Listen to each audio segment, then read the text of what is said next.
Well, hey folks, my name is Brad, and if you happen to be new to my channel, just recently I published a video where I did some metal detecting in a beautiful Vermont field and came home with handfuls of old 1700s coins and buttons and buckles and other artifacts. And well, I came back just as soon as I could.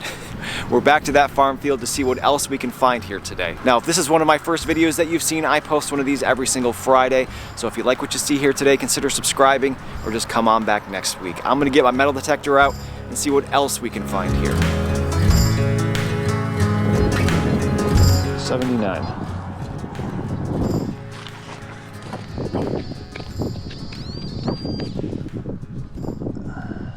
Whoa. Wow. Well, anybody who's seen any of my videos may know how excited I get about finding these. This is a colonial era shoe buckle. The telltale sign is this hole at the top of the curved section. Unfortunately, we only have about half of it, but this would have gone on the shoe or boot of whoever lived here in the late 1700s. Anybody who may have seen the video of my last visit here, I found fragments from 5 different shoe buckles. Fortunately, I don't remember if this was one of them, but what an awesome design. I don't think I've ever seen this design before. There has got to be a whole buckle out here somewhere. Maybe we'll find it today. But if not, I am happy with that. What an awesome find. Old colonial shoe buckle. 66. It's out. And this, I think I see it. What is that? Wow, it's a big ball button. The last time I was here, I found like almost 30 buttons, and they were all, for the most part, plain. And when we find buttons, as metal detectorists, we're always hoping that it's going to be a military button. And thus far, I haven't found any military buttons here, except I just found one that may be. Well, as you can probably see, it doesn't really look anything like a button.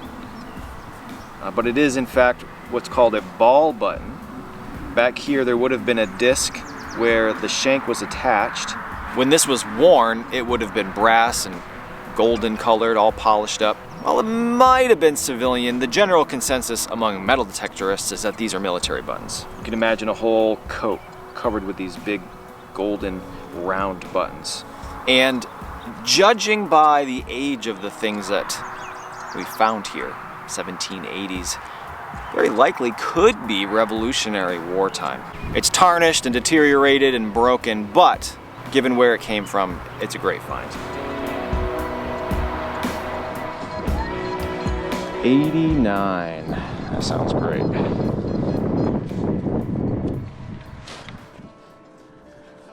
Ooh, I already see it.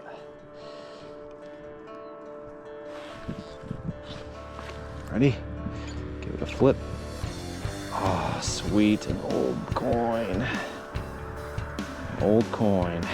Well, the condition of the copper coins that I have found here in the past have been quite hit or miss. There's a few that were pretty nice, but most of them were very well deteriorated. Let's see what this one is.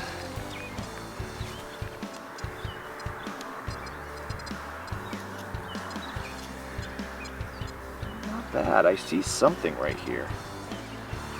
All right, well, hopefully you can see there we have a Britannia figure on the back there, and here we have a right-facing king, Roman numeral 3 in the top right-hand corner, Georgievus over on the side. This is a British King George III halfpenny, end of the 1700s. There was a George III coin in the early 1800s, but they switched designs, so this is the older one. It falls in line with the other coppers I found here in the past. Awesome old copper coin, and British. They would have been using British coppers honestly right up until like the 1860s, when they stopped accepting foreign coins as legal tender here in the United States.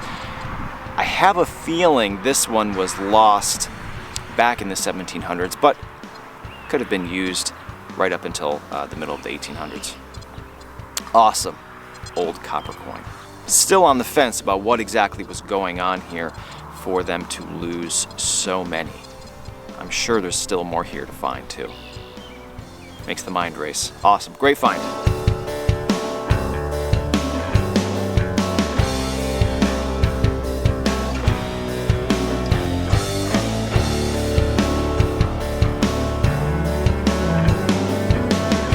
This is a super loud 83. If I had to guess, I'd say it was trash, but you never know.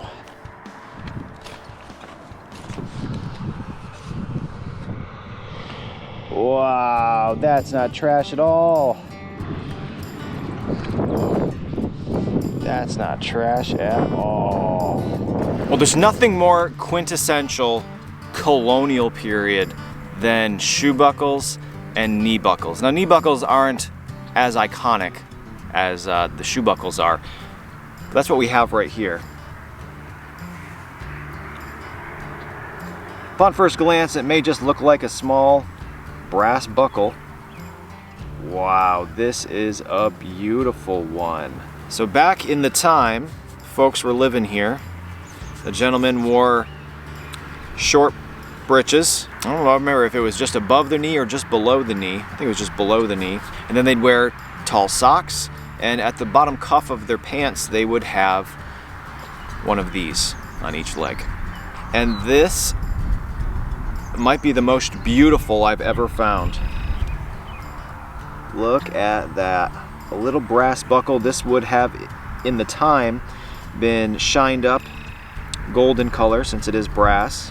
Now, throughout the course of a normal metal detecting day, we'll find half a dozen buckles, but most of them, almost all of them, will be horse tack. You know, farms back in the 1700s were entirely powered by animals, oxen or horse, and they all had buckles all over them. But buckles on people are much more uncommon and way more special to me. Colonial knee buckle. All right, we've got an 82 that's double beeping, which means it's probably shallow. Nope, still deep down there. Here it is. Wow, that is a big pewter button. Something on this. Just a floral design, it looks like. That is an old button. Holy smokes. Yeah, beauty.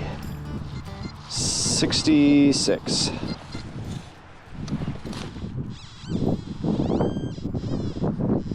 Whoa. Well, what we have here is another buckle worn on the body, in a sense. But this one, I think, is considerably more modern. And by considerably, I mean like 50 years after that knee buckle. This is a very sturdy suspender.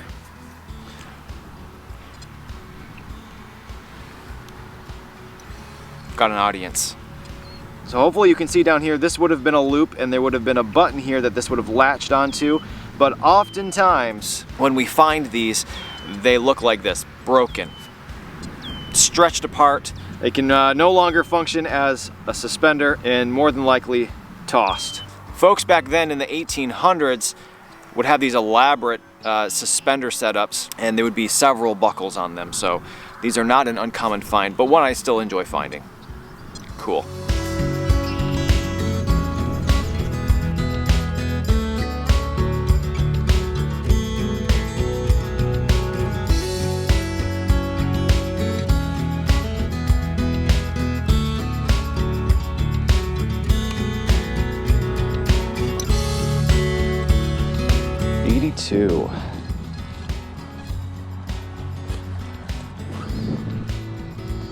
What's in this? Ooh, what do we got? It's an old coin, it looks like. Well, so far, all of the coins found right here have been pre-1800.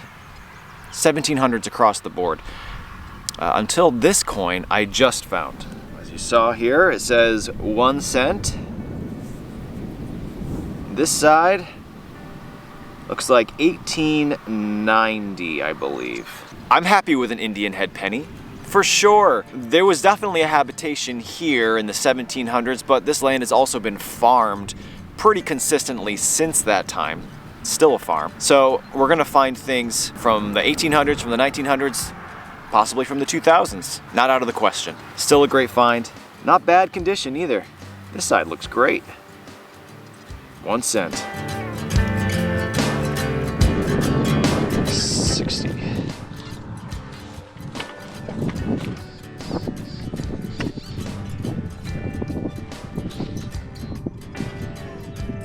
Oh,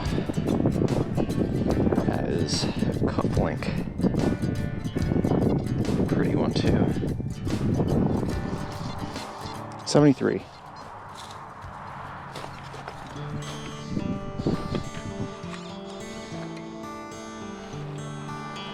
Button. Oh my goodness. That is no ordinary button. Man, I cannot tell you how excited I am right now and how special this very simple button is. As you can see, it is just the number 13 on the back. The shank is a peculiar shape. It's called a turret shank. The person who wore this button on the cuff of their coat fought in the Revolutionary War. It's a French button, and after a quick Google search, it seems they participated in a raid on Lloyd's Neck, New York, and also the siege of Yorktown. And here it is, seeing the light of day once again in a field in Vermont. I cannot believe it. Revolutionary War military button. I cannot tell you how unbelievable a feeling it is to find and hold something that was involved in the Revolutionary War. How was it lost here? Why was it lost here of all places? And in amazing condition. Man, I wonder if there's more. Can't believe it. What a special find.